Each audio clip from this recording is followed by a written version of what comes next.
Okay, welcome to our Erev Shabbat Perashat class, Perashat Balak. What is the mindset of the anti-Semite?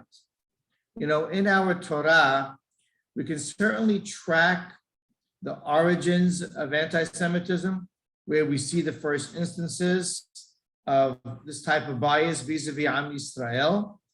We could also find instances of what we would call the motive, the impetus. What drives the anti-Semite?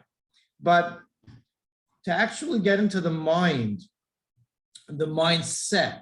of the anti-Semite, of the person biased against Am Yisrael, the Jewish nation, what exactly is that perspective look like?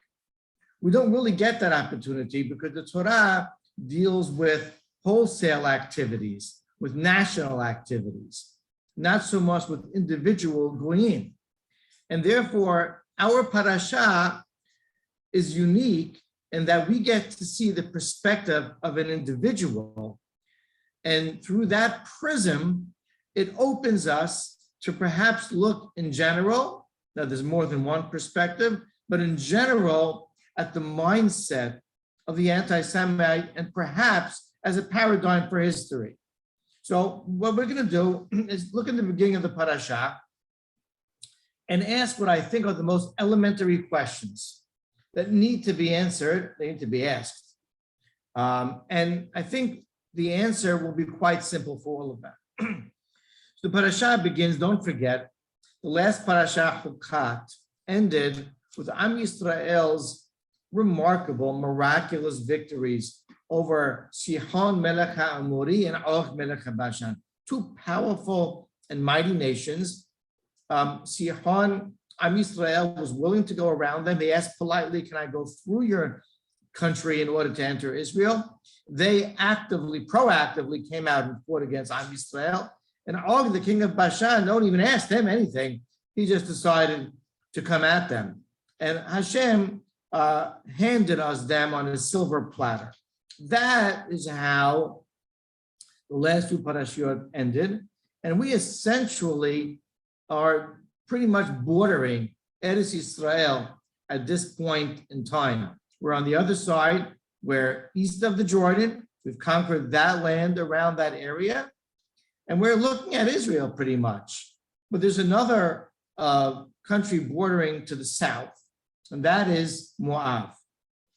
And therefore, the parasha begins with Vayad Balak ben Zippor et kol asher asa Yisrael la'amori.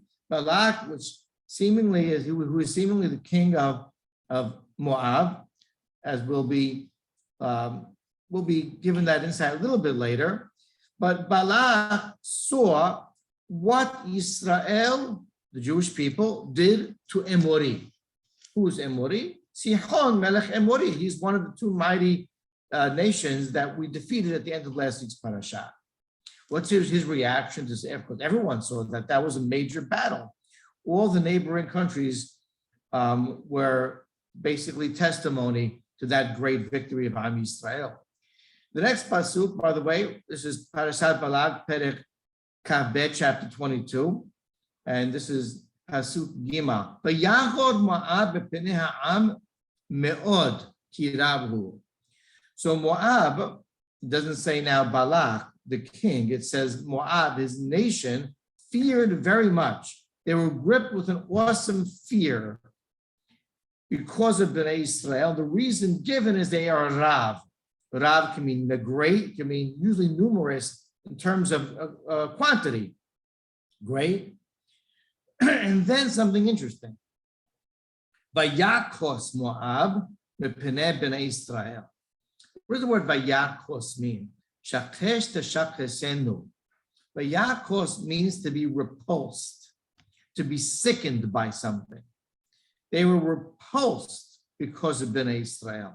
What is so disgusting and repulsive about a nation that is living external to you? Did they commit some kind of genocide? Why were they disgusted? Okay, the reaction then is Vayomer Moab is the Moab, the nation, dispatched messengers and spoke to the elders of Midian, another neighboring country, and they expressed themselves. Ata yilachachu ha'kahal kosi b'botenu. I have to tell you, we have a concern. This was their message. The kahal, the congregation, seemingly referring to Israel, will now lick up, literally that's what it means, all of our surroundings, the same way that the oxen consumes the grass of the field. We're concerned. Then it says Balak was the king of Moab, and then it says they sent specifically to the Gentile prophet Balaam to come and verbally curse Am Yisrael and use a different strategy than physical battle. Okay? This is the beginning of the Perashat that we know so well and we're used to. I want to point out some basic questions that with a just cursory glance, they must be picked up. Okay, first of all, Balak, the king of Moab, what did he see? What did he see as the leader of the nation? And that perhaps is representative of the fear of the entire nation, although it says they feared because we were so awesome and mighty and strong and numerous, but he saw specifically everything we did to the Emori, in the battle of Sihon. So here's the question. Did he not see everything else? This is a nation that was saved from Egypt with 10 supernatural plagues. They were taken through the sea. The sea split. The sea split for these people. They met God literally on Mount Sinai with all types of supernatural effects. They then went on to dwell in desert land far from any populated areas for 40 years with no reasonable explanation, without food and water, and existed a miraculous, unnatural existence for 40 years. And then they defeated Sihon and Og. So how about all of that? Did they not see all of that? Now you might say, well, one is normally fearful of that which is tangible, closer proximity. This is a battle. They saw the battle, right? It's right over here. The answer or the rebuttal to that would be, look at Shirat Hayam, Ajeshir Moshe. What do we say in one of the last Pasukim of Ajeshir Moshe every day? Az nibhalu alufe Edom ele Moab yohazemo ra'ad. Now, who will fear, says the Pasuk, the leaders of the country Edom? This is after the splitting of the sea, mind you. And ele Moab, the mighty ones of Moab, will fear, even though this was not something that was on their border. It was a distance from them. And yet it says they were gripped with fear and trembling because of the news of the splitting of the sea. Now, you might ask another simple question. That was 40 years ago. Person fears something that is obviously a more recent occurrence than something that was a more recent history or further history. That's reasonable. And yet we see the beginning of the book of Yehoshua when he sent 2 spies to Yericho, to Jericho, to see what the story was there. And they came back with the following story, the following report. They told Yehoshua ben Nun, Shamanu, we saw, et asher, they were reporting what the people there are speaking about in Eretz Canaan. It says, Namohu kol yeshvei ha'aretz perechem. They're completely afraid of you. Why? Ki shamanu et asher hobish Adonai b'mei yamsuf. Because they heard that God dried the waters of the Red Sea. God split the sea. They heard that. That was 40 years earlier. When you left Egypt. And then it says,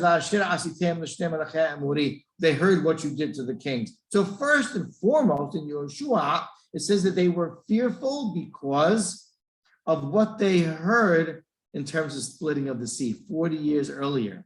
So you see that not lack of proximity in terms of location, and not lack of proximity in terms of time was really a deterrent in terms of their fear. They were fearful despite the fact of the lack of proximity of the splitting of the sea, and they were fearful despite the fact that occurred many years earlier. They were still gripped with fear. That was the report, a real live report from the espionage mission that Yehoshua dispatched that came back to him in terms of the mindset people of Canaan. So the people of Moab that we saw in Yashashir Moshe were likewise, they were very fearful. So why is it that all Balak saw is what they did to the Emori? He didn't mention anything else about Am Yisrael that really should have been a source of fear. Question one. Question two, it then says that Moab, not the king, but the nation, feared very much us, Kiravu. All right, we were great. We were 2 to 3 million people. We're knocking on your door. I don't know if we were greater in number than Moab themselves. We certainly weren't a trained army of people.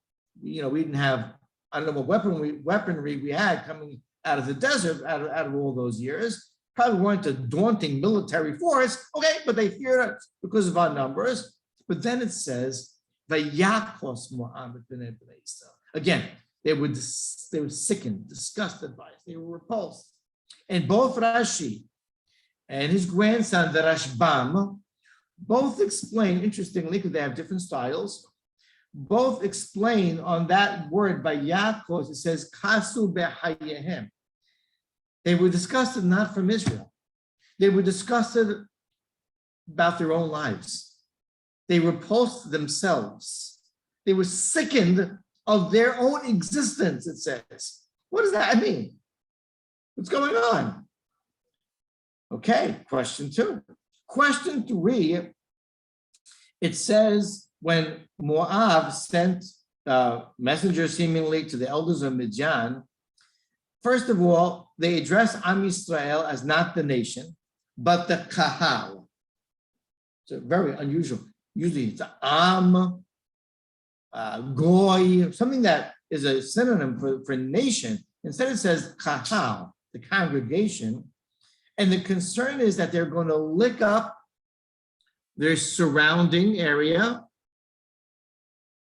They're going to lick up the surrounding area like an oxen licks up the grass of the field. Well, what is that? Well, why doesn't it just say that they're going to destroy? They're worried because they're going to destroy, right?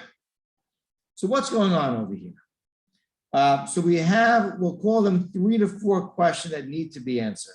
And the truth is, they can all be answered with one single general answer. And that is as follows.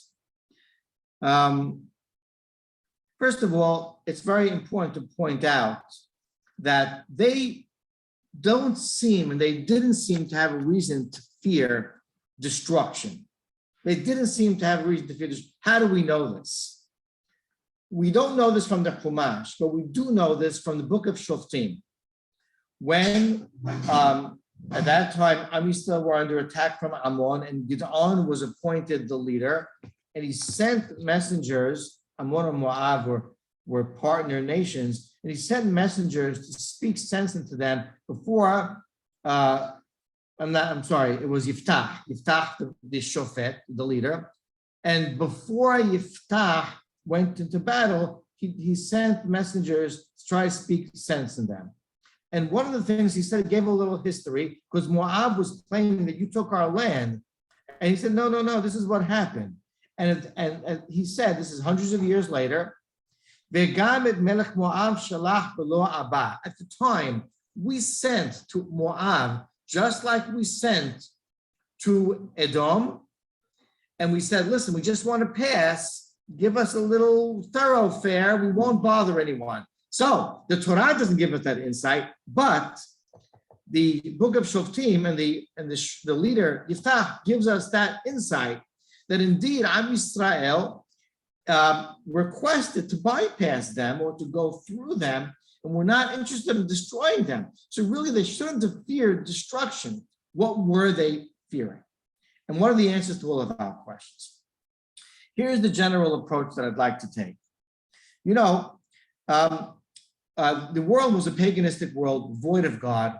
Abraham Avinu came along, and then Yetziat Mitzrayim, all the events in Egypt was God's introduction to himself, of himself to the world. And then even though the world remained paganistic by and large, until the religions that clung to God more, Christianity and Islam came along, which were, of course, branches that emanated from Judaism. However, the world still recognized God, the God of Israel, and they understood the idea of a God, even though they did not worship a God.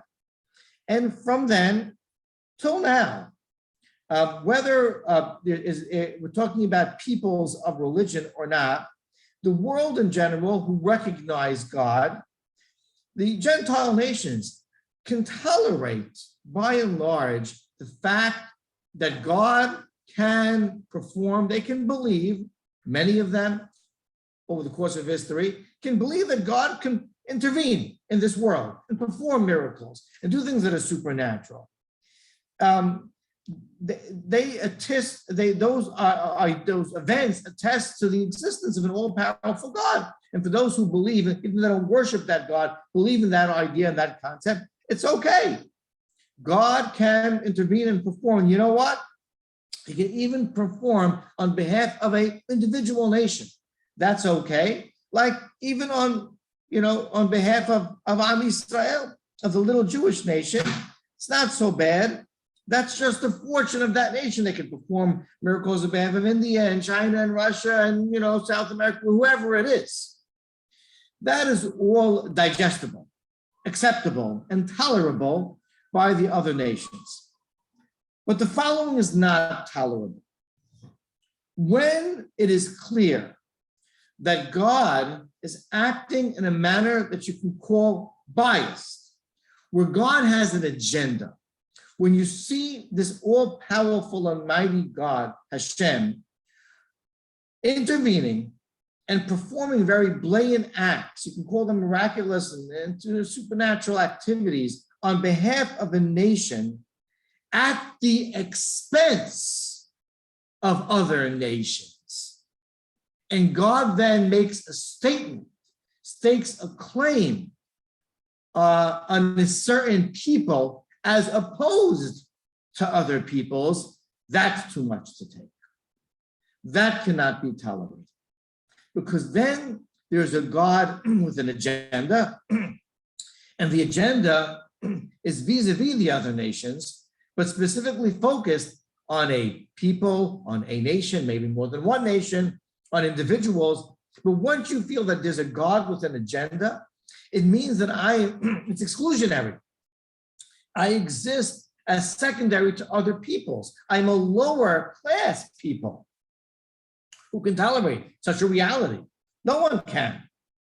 And therefore, and then these activities all of a sudden serve to attest to his relationship with this other nation, substantiate the claim of this other nation that indeed they're unique and they're chosen. That is unbelievably difficult to accept.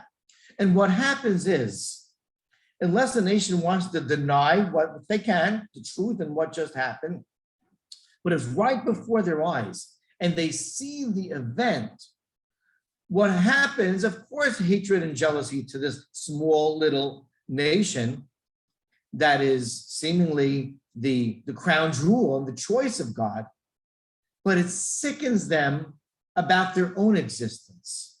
They become repulsed about themselves, because we are a secondary people on earth. We're not chosen. We're not unique. We are in the back of the line, so to speak. We are not God's chosen people. That's sickening.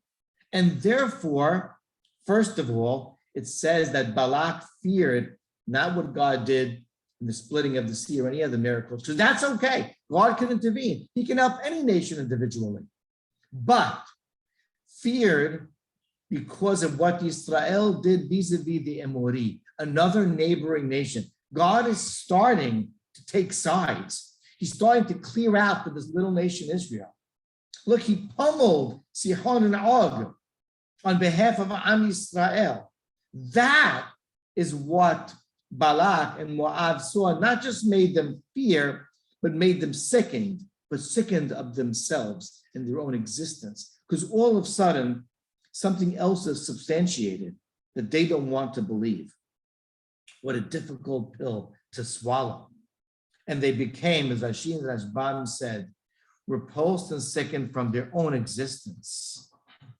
And therefore, this was their strategy. They wouldn't dare try to confront Israel militarily. They just defeated two stronger nations. And therefore, their message to Zichnei Midjan, first, they wouldn't even recognize them as a nation.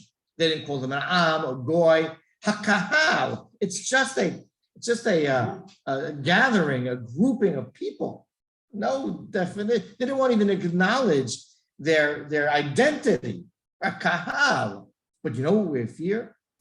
We fear not of destruction, because they already sent a message. They're not interested in killing us, but they're going to lick up our surroundings. They're going to indiscriminately consume everything around us, meaning they're demonstrating the fact that what Israel's going to do is take away any of the substantial prestige and identity of the other peoples. They're going to, like an indiscriminate animal, go around, and that, of course, is very belittling of a comparison, go around and just lick everything up. We're worried that they're going to show themselves vis-a-vis us as being dominant. We can't live with that. That is the mindset of the anti-Semite, that the truth is too difficult to acknowledge. I want you to think of a modern day miracle that really demonstrates this. The 6-Day War was the most miraculous military engagement, an event, not just modern history, of history since miracles occurred. And if you know what the generals and military minds of the rest of the Western Hemisphere say, America, a Great Britain, the other countries in Europe acknowledge the 6-Day War as such a remarkable military feat. It's inexplicable. They have no way to explain it militarily. It's impossible to explain. And they really, those among them that are Christian or God believe in God, look at it as an act of God, and others just say, this is something that is so unconventional that it's off the charts. But who can't acknowledge it? The surrounding nations, the neighbors, the ones for whom the miracle of the war was done at their expense, the Middle Eastern countries, the Arab countries. That miracle was done by God vis-a-vis them at the expense of those surrounding nations. That substantiated the Jewish people.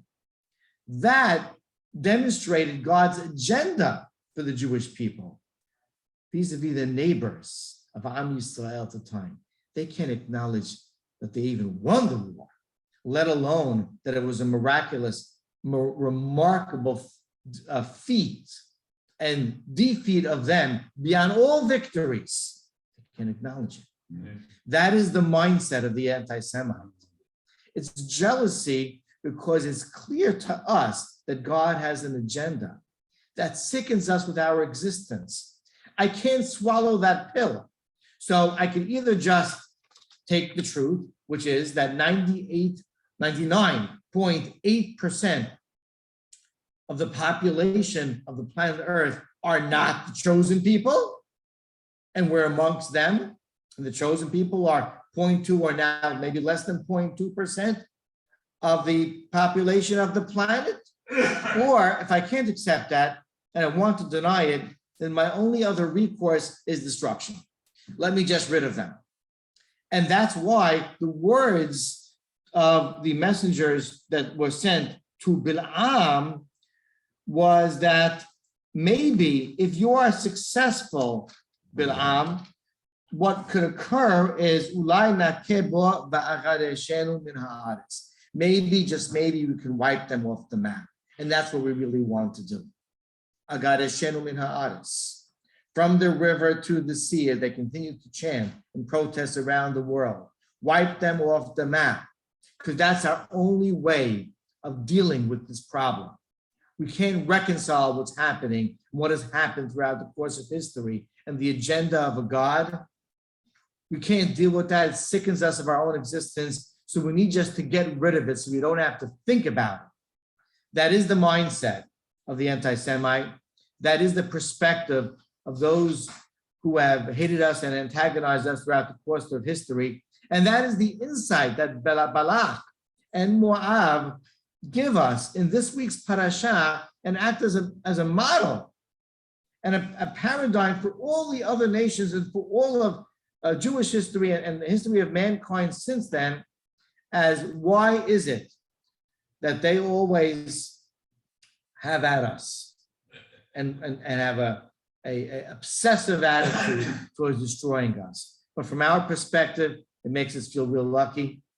We're not sickened of ourselves. We feel fortunate, and we understand that there is a chosen nation, and HaKadosh Baruch Hu has an agenda, and that is for us to be the light of the world and to bring us to a better time and a full redemption. And Yulah Shirema, we'll say that especially as we enter the 3 weeks and bring us to the Mashiach's kingdom. Amen. Shabbat Shalom.